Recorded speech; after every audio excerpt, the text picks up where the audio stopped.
Continuando con el enfoque de cardiología a través de las bases, el día de hoy nos corresponde hablar del parénquima cardíaco propiamente dicho. Para eso vamos a iniciar con una descripción general en la cual vamos a decir que el corazón tiene un tamaño un poco más grande que el tamaño del puño cerrado en nuestra mano, que tiene 4 cavidades, atrios y ventrículos. Cada una de ellas tendremos atrio y ventrículo derecho y atrio y ventrículo izquierdo.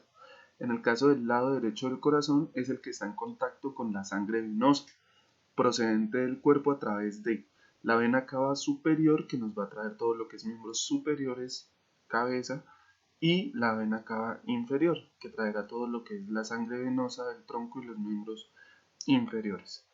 Esta sangre viene aquí para ser bombeada hasta el ventrículo derecho y salir a través del tronco pulmonar a pulmones para que sea oxigenada. El otro lado del corazón es la aurícula y el ventrículo izquierdo, donde la aurícula recibe sangre que ya viene oxigenada previamente de los pulmones a través de las venas pulmonares y la bombea hacia la aorta para su distribución por todo el organismo. Esto es importante mencionarlo de manera rápida, en donde nosotros tenemos que ver que todo esto que acabo de mencionar en la imagen anterior me constituye algo conocido como el ciclo cardíaco, que consta de dos fases, diástole y sístole, que veremos en los videos de fisiología.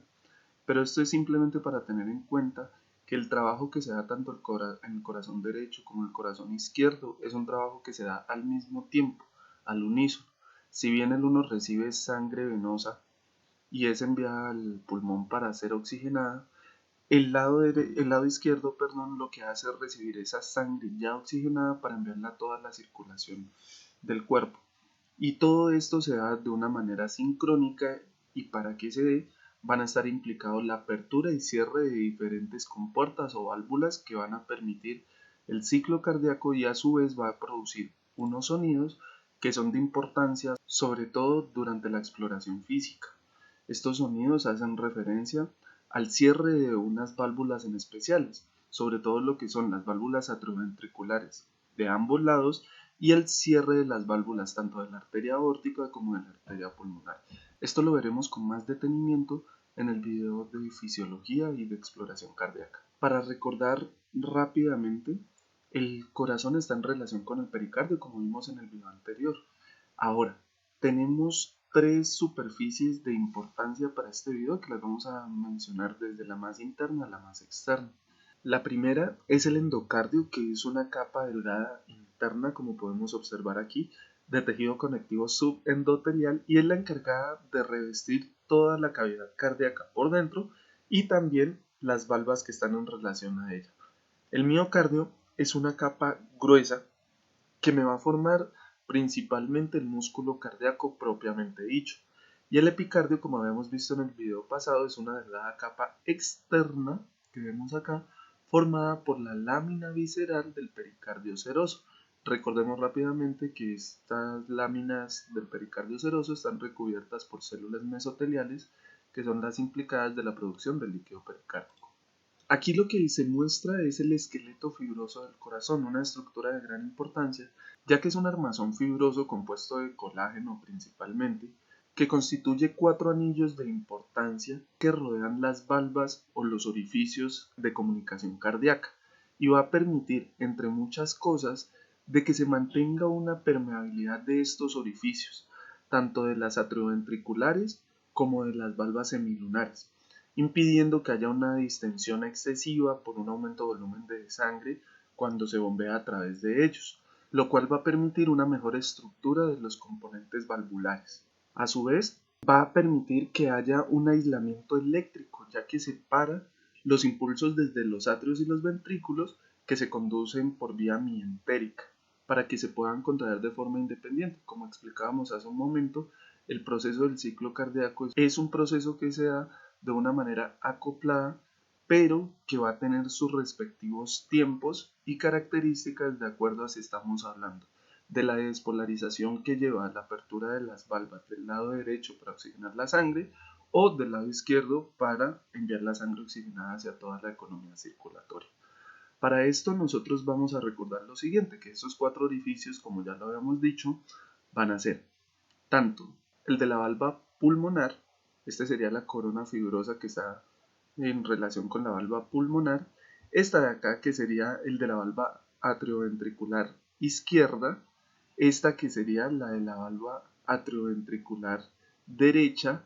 Y esta de acá que sería la de la aorta propiamente dicha. En esta configuración externa que observamos aquí, vamos a ver unos puntos de separación de importancia. Primero recordar que esta visión, como podemos observar, es antero-posterior. Lo que observamos aquí es el atrio derecho y lo que vamos a ver acá, que estaría formado aquí así, sería el surco coronario o surco atrioventricular, encargado de separar las aurículas de los ventrículos. Ahora, la separación de los ventrículos va a estar dada por un surco conocido como surco interventricular, del cual vamos a tener un surco interventricular anterior y un surco interventricular posterior. Como observamos aquí, miren el surco coronario como nos va a dividir el componente auricular del ventricular y el surco ventricular como va a dividir el ventrículo izquierdo del ventrículo derecho. Por otra parte, es importante mencionar que esta estructura que vemos acá es el vértice cardíaco. El vértice del corazón se forma por una porción inferolateral del ventrículo izquierdo principalmente y anatómicamente se sitúa posterior al quinto espacio intercostal izquierdo en los adultos, generalmente a 9 centímetros de la línea media o del plano medio. Suele estar inmóvil a lo largo de todo el ciclo cardíaco y la importancia radica principalmente porque es donde los ruidos del cierre de la valva atrioventricular izquierda o mitral son máximos. Es el choque de punta o el punto de máximo impacto, el PMI. Ahora vamos a hablar sobre la base del corazón. Esa es la cara posterior del mismo y que es opuesta al vértice, formado principalmente por el atrio izquierdo y el atrio derecho. Como podemos observar, el atrio izquierdo está en relación con las venas pulmonares que llegan a él, tanto izquierdas como derechas. Recordemos que estas estructuras son las encargadas de traer la sangre que previamente se había oxigenado a nivel pulmonar. Esta cara posterior, como la base del corazón, está en relación con las vértebras T6 y T9 y se separa de las mismas por medio del pericardio, el seno oblicuo pericárdico, el esófago y la aorta. Se extiende superiormente hasta la bifurcación del tronco pulmonar, como podemos ver acá, e inferiormente hasta el surco coronario, que en esta imagen podemos observar que está en relación con el seno coronario. De igual manera, está en relación con la vena cava superior y la vena cava inferior que llegan a la aurícula derecha. Ahora hablaremos de las caras y bordes del corazón. Dentro de esta descripción general tenemos que recordar que existen 4 caras del corazón. Lo vamos a describir de la siguiente manera. En su cara anterior o cara esternocostal estará formada principalmente por el ventrículo derecho, como podemos ver en esta imagen. Ambas imágenes que aquí se presentan son visiones anteroposteriores del corazón. Ahora, la cara diafragmática es la cara inferior. Esa cara inferior está constituida principalmente por el ventrículo izquierdo, como podemos ver acá, y una pequeñísima parte del ventrículo derecho. Está relacionada sobre todo con el centro tendinoso del diafragma. La cara pulmonar derecha está constituida principalmente por la estructura del atrio derecho, mientras que la cara pulmonar izquierda estará formada principalmente por el ventrículo izquierdo, lo cual va a producir la impresión cardíaca en el pulmón izquierdo. Recordemos que el atrio izquierdo está más en relación con la base del corazón, por eso no se mencionan estas caras que son visibles desde un plano anterior. También es importante recordar que ese aspecto trapezoidal que se da en las vistas anteriores y posteriores del corazón determina unos bordes. Esos bordes vistos desde una perspectiva anterior son los siguientes. Primero tenemos el borde derecho del corazón. Este borde, como podemos observar, es ligeramente convexo y está formado por el atrio derecho que se extiende entre la vena cava superior y la vena cava inferior. Segundo, tenemos el borde inferior, que es casi horizontal y se forma principalmente por el ventrículo derecho y una pequeña porción del ventrículo izquierdo.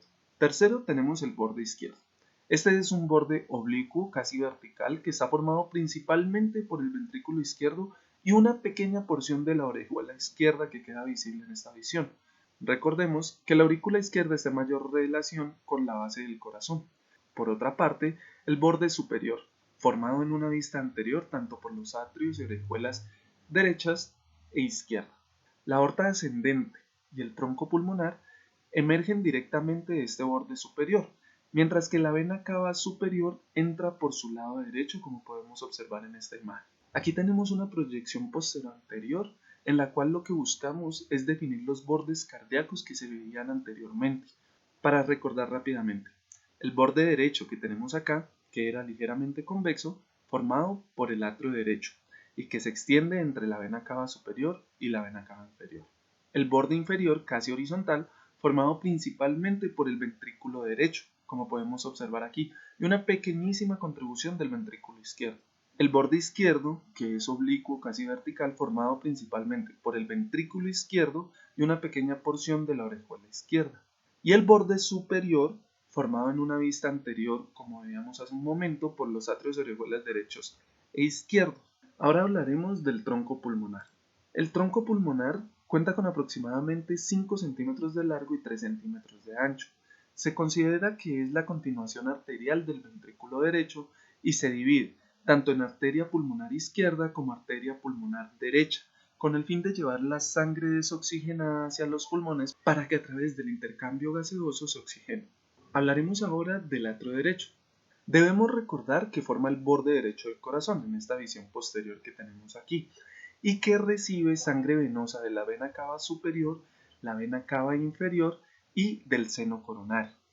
Por su parte, la orejuela derecha es un pequeño saco muscular de forma cónica que se proyecta desde el atrio derecho como un espacio adicional que incrementa la capacidad del atrio cuando éste se solapa. Si nosotros realizamos una disección del atrio, podemos ver al fondo lo que sería la pared posterior del mismo y en este plegamento de acá lo que sería la pared anterior. Para esto debemos describir que esta porción posterior lisa de pared es sumamente delgada y me va a formar lo que se conoce como el seno de las venas cava, que es donde desembocan tanto la vena cava superior, la vena cava inferior y a su vez el seno coronario, con el fin de transportar la sangre pobre en oxígeno hacia el interior del corazón. Por otra parte, observamos en esta visión anterior de lo que sería el atrio que cuenta con una pared rugosa compuesta por músculos pectinados, un orificio auriculoventricular derecho a través del cual el atrio derecho descarga hacia el interior del ventrículo derecho la sangre pobre en oxígeno que ha recibido, como podemos observar acá, la confluencia de un flujo hemodinámico hacia la aurícula derecha que debe pasar por el orificio auriculoventricular derecho para pasar al ventrículo derecho propiamente. Debemos destacar también que esas porciones lisas y rugosas que observamos al realizar la disección del atrio tienen unas estructuras que las separan. De manera externa podemos encontrar una estructura vertical poco profunda conocido como el surco terminal, pero aún más importante y más visible internamente por la cresta terminal. Como podemos observar, esta estructura se encarga de limitar lo que sería la pared lisa de la pared rugosa por los músculos pectinados. Una relación anatómica importante es destacar que la vena cava superior desemboca en la porción superior del atrio derecho a nivel del tercer cartílago costal derecho, mientras que la vena cava inferior desemboca en la porción inferior del atrio derecho, casi en la línea que se forma con la vena cava superior cerca del quinto cartílago intercostal. Es importante destacar que anatómicamente el orificio del seno coronario se encuentra entre el orificio atrioventricular derecho y el orificio de la vena cava inferior. También debemos tener en cuenta que el tabique interatrial, que es el encargado de separar los atrios, tiene una depresión oval como la que observamos aquí. Tiene el tamaño aproximadamente de la huella del pulgar y se conoce como la fosa oval, que es un vestigio del foramen oval y su válvula en el feto. El ventrículo derecho forma la mayor porción de la cara anterior del corazón, una pequeña parte de la cara diafragmática y casi la totalidad del borde inferior del mismo. Superiormente, debemos tener en cuenta que en una visión interna del mismo vamos a contar con el cono arterioso. Este cono arterioso o infundíbulo es el que conduce hacia el tronco pulmonar, como podemos observar acá. El interior del ventrículo derecho tiene unas elevaciones musculares irregulares que se conocen como trabéculas carnosas. Existe también una gruesa cresta muscular conocida como la cresta supraventricular, que lo que me va a realizar es la separación entre la pared muscular trabecular de la porción de entrada de la cavidad de la pared lisa del cono arterioso o porción de salida del ventrículo derecho. Como podemos observar aquí, la porción de entrada del ventrículo derecho recibe sangre del atrio derecho a través del orificio atrioventricular o válvula tricúspide, que se localiza posterior al cuerpo del esternón, aproximadamente a nivel de los espacios intercostales cuarto y quinto. A su vez, esta válvula tricúspide, el orificio atrioventricular derecho, estará rodeado por uno de los anillos fibrosos del esqueleto fibroso del corazón que mencionamos anteriormente. Este anillo fibroso mantiene constante el calibre de este orificio, lo suficientemente grande para permitir la entrada de aproximadamente la punta de 3 dedos de una mano adulta, y va a permitir que haya una oposición a la dilatación que puede producirse por un paso forzado del volumen sanguíneo a diferentes presiones. Como podemos observar aquí, la valva atrioventricular derecha o tricúspide cierra el orificio atrioventricular derecho. A su vez, las bases de las cúspides valvulares están unidas al anillo fibroso alrededor del orificio que mostramos hace un momento. Esto va a permitir que, como este anillo mantiene el calibre del orificio, las cúspides valvulares unidas contacten unas con otras durante cada latido cardíaco. Las cuerdas tendinosas se insertan en los bordes libres y las caras ventriculares de las cúspides anterior, septal y posterior. Ahora bien, debemos observar que las cuerdas tendinosas se originan en los vértices de los músculos papilares, que son proyecciones musculares cónicas con sus bases unidas a la pared ventricular. Algo muy importante a tener en cuenta es que la función de los músculos papilares y su tensión durante la contracción cardíaca, lo que va a permitir que cuando se aplica una tensión durante la contracción ventricular, impidan que las cúspides de la valva atrioventricular derecha sufran un prolapso, es decir, que se dirijan hacia el interior del atrio derecho. De esta manera, se bloquea el reflujo de sangre, lo que se conoce como un flujo de sangre retrógrado, desde el ventrículo derecho hacia el atrio derecho durante la sístole ventricular. Por último, así como existen las valvas posterior, anterior y septal, vamos a tener músculos papilares con la misma denominación, pero debemos recordar que no necesariamente el músculo papilar está en relación con la valva a la que corresponde. A lo que me refiero es que, por ejemplo, el músculo papilar anterior, que es el más grande y prominente de los tres, se origina en la pared anterior del ventrículo derecho y sus cuerdas tendinosas se unen respectivamente a las cúspides anterior y posterior de la válvula atrioventricular. Para esto observamos la cúspide anterior y la cúspide posterior, cómo se relacionan con él. Por su parte, el músculo papilar posterior es más pequeño que el anterior y puede constar de varias porciones. Se origina en la pared inferior del ventrículo derecho y sus cuerdas tendinosas se unen a las cúspides tanto posterior y septal de la válvula atrioventricular derecha. Entonces, si observamos aquí, la cúspide septal y la cúspide posterior que tenemos acá. Vemos cómo parte de la cúspide posterior también se relaciona tanto con el músculo papilar anterior como con el músculo papilar posterior. Por último, el músculo papilar septal se origina en el tabique interventricular y sus cuerdas tendinosas se unen a las cúspides anterior y cúspide septal. De esta manera, podemos ver que los músculos papilares se relacionan con más de una de las valvas que conforman la válvula tricúspide. Esto permite que en el momento en que se realiza la apertura y cierre de las mismas, la superposición de pequeñas partes de estas valvas permitan un cierre adecuado para permitir el reflujo. Ya habiendo abordado el corazón derecho propiamente dicho, hablaremos del tabique interventricular. Es importante recordar que está constituido tanto por porciones membranosas como por una porción netamente muscular, y representa la división oblicua entre el ventrículo derecho y el ventrículo izquierdo.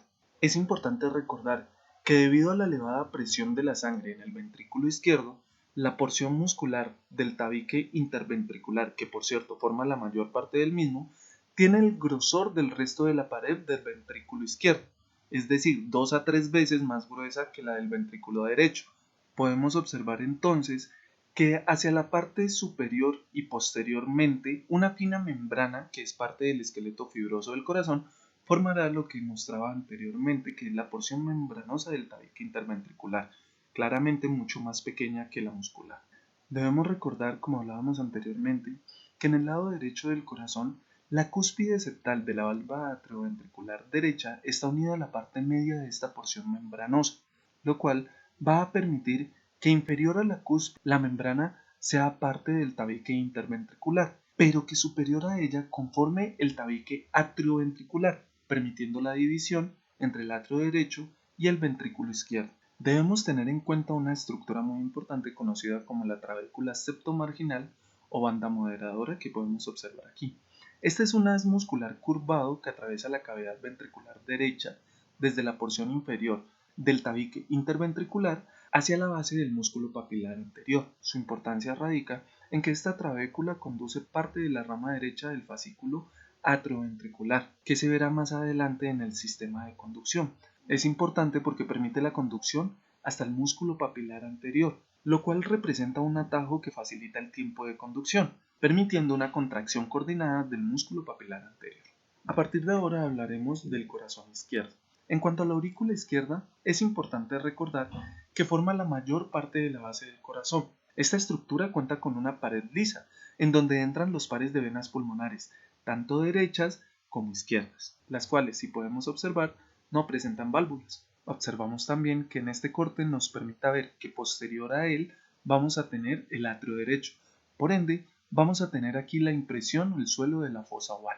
Es así que en esta visión anterior vamos a tener que la orejuela izquierda que observamos acá es una estructura tubular y muscular que forma la porción superior del borde izquierdo del corazón y que se superpone a la raíz del tronco pulmonar. A su vez, no debemos olvidar que esta representa los vestigios de la porción izquierda de lo que fue el atrio primitivo. También debemos mencionar que el interior del atrio izquierdo posee una porción más grande de pared lisa y una orejuela muscular más pequeña que contiene músculos pectinados en comparación con el atrio derecho. A modo de repaso, mencionaremos rápidamente que el interior del atrio izquierdo posee una porción más grande de pared lisa y una orejuela muscular más pequeña que contiene músculos pectinados.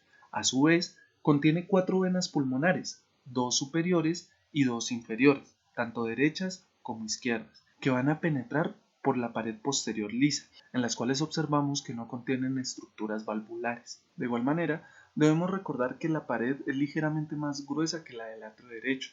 También presenta un orificio atrioventricular izquierdo, a través del cual el atrio izquierdo vierte la sangre oxigenada, como podemos observar acá, que recibe de las venas pulmonares hacia el interior del ventrículo izquierdo con el fin de enviarla a través de la arteria aorta. En cuanto al ventrículo izquierdo, debemos recordar lo siguiente, que este forma el vértice cardíaco, el borde izquierdo o pulmonar y la mayor parte de lo que vendría siendo la cara diafragmática.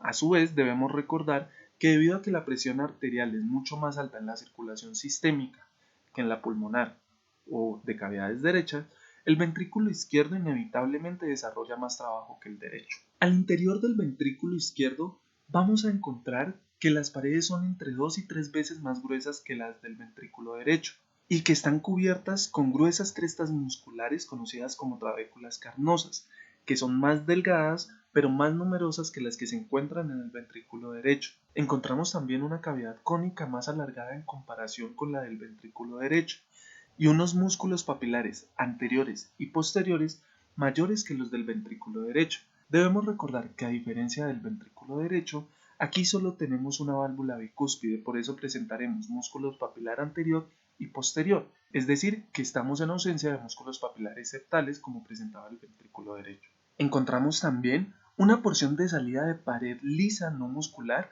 y ligeramente superoanterior conocida como el vestíbulo aórtico, que conduce hacia el orificio y la valva aórtica, como podemos observar aquí. Un orificio aórtico situado en su porción posterior-superior derecha y rodeado por un anillo fibroso al que se unen las 3 válvulas, como lo son derecha, posterior e izquierda.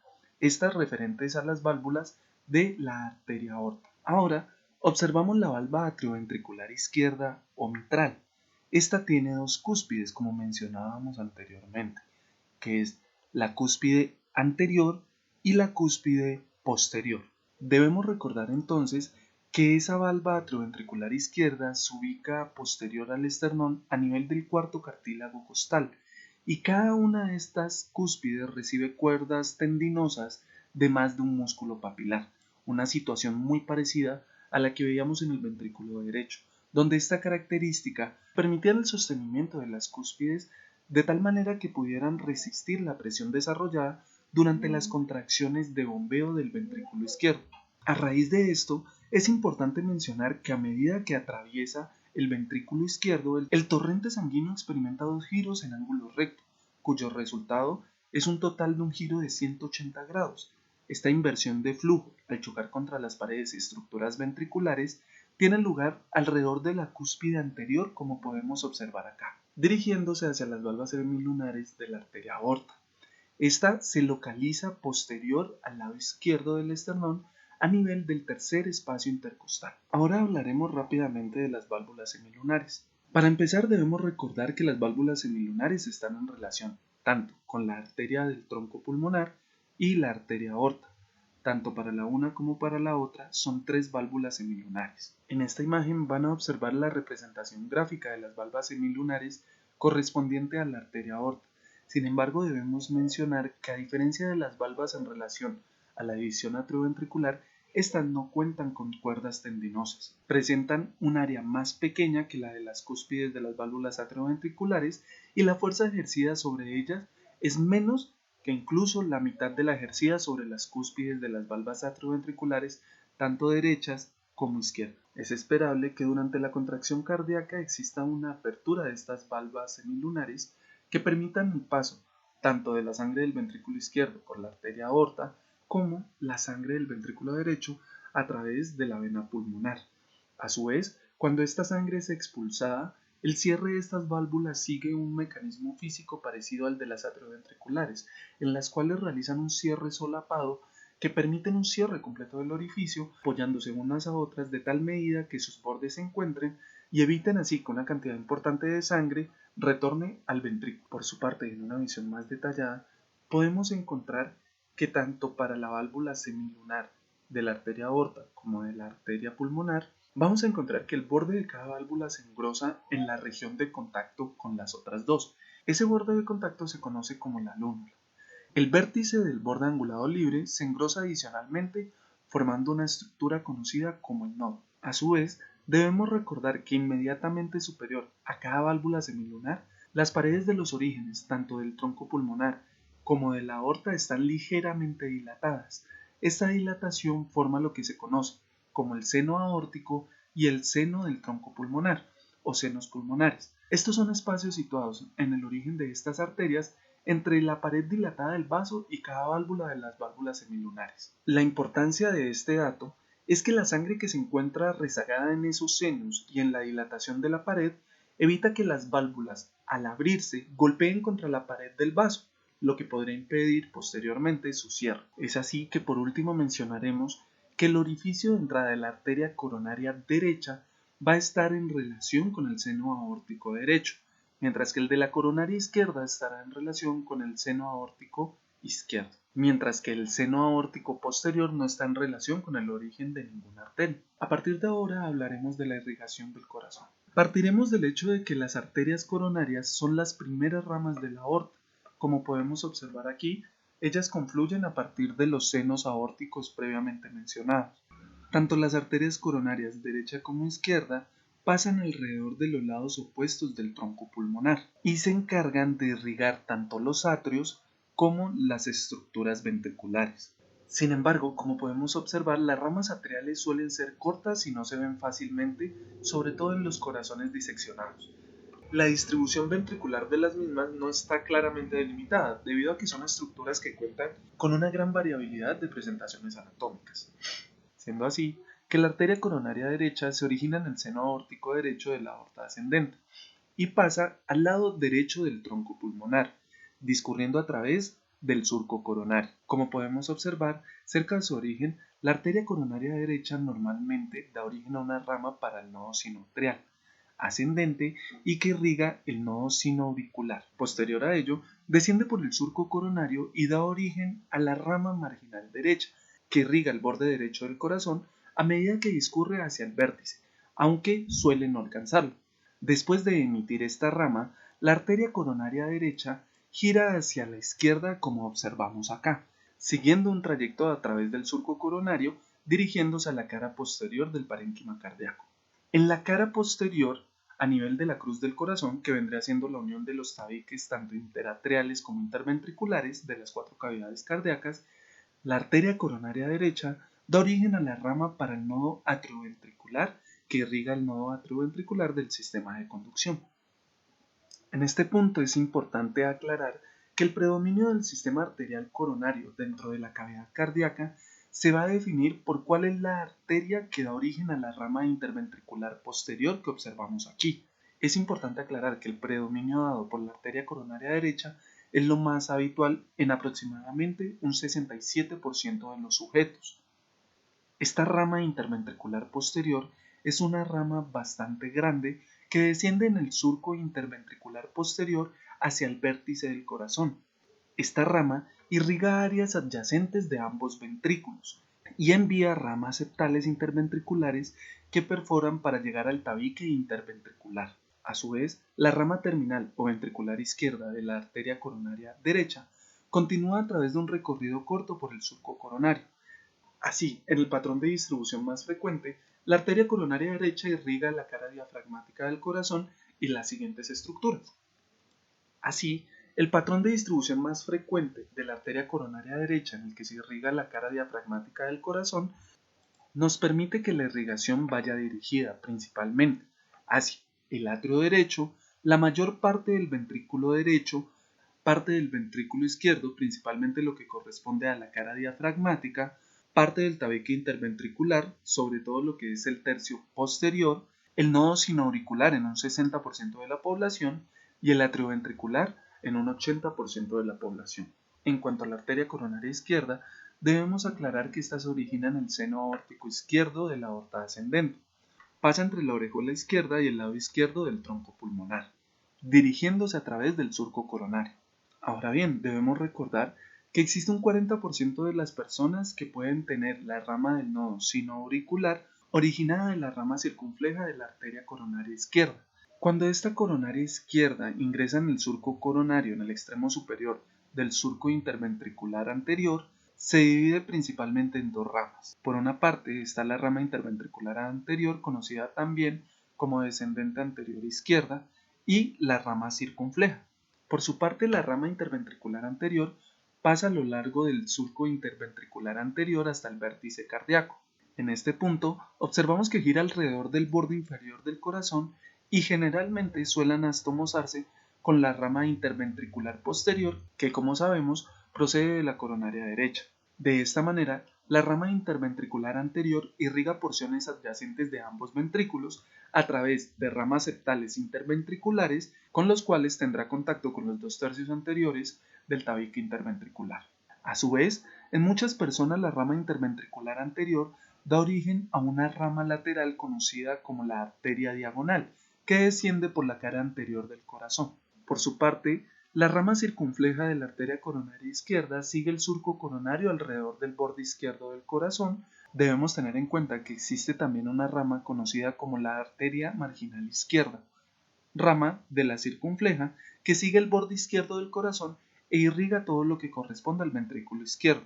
Habitualmente, la rama circunfleja de la arteria coronaria izquierda termina en el surco coronario en la cara posterior del corazón antes de alcanzar la cruz del corazón, aunque en alrededor de un tercio de los corazones continúa para emitir una rama que discurre por el surco interventricular posterior o adyacente al mismo.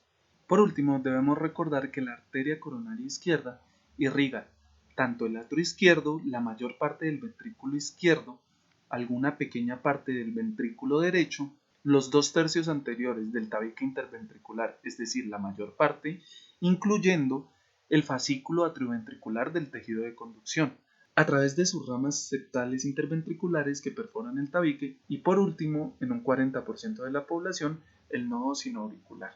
A modo de repaso, contamos con esta tabla que nos permite ver cuáles son las divisiones de la arteria coronaria izquierda y la arteria coronaria derecha, describiendo su origen, recorrido, la distribución y anastomosis. En cuanto al drenaje venoso del corazón, vamos a tener en cuenta que el corazón es drenado sobre todo por venas que desembocan en el seno coronario y parcialmente por pequeñas venas que van a desembocar directamente en el atrio derecho.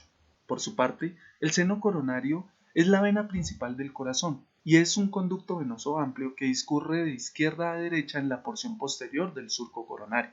De esta manera, el seno coronario recibe la vena cardíaca magna, como podemos observar aquí, en su extremo izquierdo y las venas cardíacas medias y menor del lado derecho, al igual que la vena posterior del ventrículo izquierdo y la vena marginal izquierda. Debemos mencionar también que la vena cardíaca magna, como podemos observar aquí, es la tributaria principal del seno coronario.